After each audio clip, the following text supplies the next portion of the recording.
আইন প্রণয়ন করতে হবে যাতে এই ধর্ষকরা বেরিয়ে যেতে না পারে। আমরা নিরাপদ দেশ চাই। আইনের যে ফাঁকফোকর আছে সেটা দিয়ে সবাই বেরিয়ে যাচ্ছে।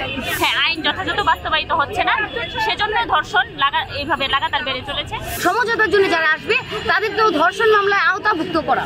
দেখছি যে এর আগেও ধর্ষণের ঘটনা আজকে নতুন নয়, হয়ে আসছে। যত ধর্ষক ধরা পড়েছে বা ধরা হয়েছে, ওর বিচার যেটা হয়েছে খুবই হালকা, দেখা কারো শাস্তি হয়নি। যখনই আপনি একটা অপরাধীকে শাস্তি না দিয়ে ছেড়ে দেন, তখন তার সাহস আরো বেড়ে যায়, অন্যরা সাহস পায়। অবশ্যই সেই জন্য দৃষ্টান্তমূলক শাস্তি দিতে হবে। একই সাথে ধর্ষণের ব্যাপারে আমার মনে হয় আইন প্রণয়ন করতে হবে যাতে এই ধর্ষকরা বেরিয়ে যেতে না পারে। যেভাবে নারীর প্রতি সহিংসতা এবং নির্যাতন হচ্ছে সেটাই আমরা সেটার বিচার চাই। সেটা পরিবার থেকেও হতে পারে, পরিবার থেকে রাষ্ট্র, সমাজ, সব জায়গায় নারীর উপর ইদানিং সমস্যাটা অনেক বেড়ে গেছে।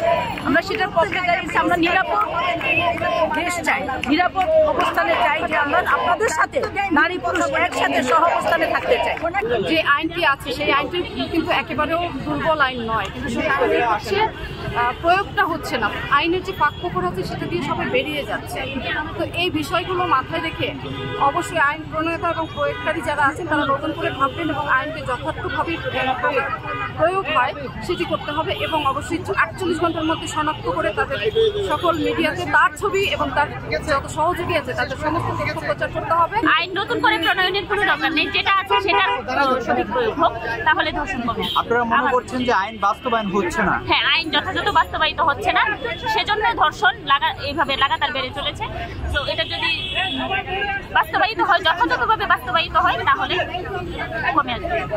ধর্ষণের পর আমরা আসলে দেখি যেটা হয় যে বিভিন্ন রকম ইস্যু থাকে, সমঝোতা থাকে এবং সালিশি থাকে, পারিবারিক থাকে, থানা কেন্দ্রিক থাকে, অথবা মানবাধিকার কর্মী বা অনেক সময় গণমাধ্যম কর্মী বলেও সমঝোতার একটা ইস্যু নিয়ে এসে আয়োজন করে নারীকে হেনস্থা করা হয়, অথবা বিষয়টিকে একদম গোপন করা হয় এবং তাকে বিচার যাতে না পায় সেই জন্য সেটাকে পুরোটাই ধামাচাপা দেওয়া হয়। এই ধরনের কাজ পরবর্তীতে মামলার ক্ষেত্রে যারা করতে যাবে বা করেছে, সমঝোতার জন্য যারা আসবে তাদেরকেও ধর্ষণ মামলায় আওতাভুক্ত করা।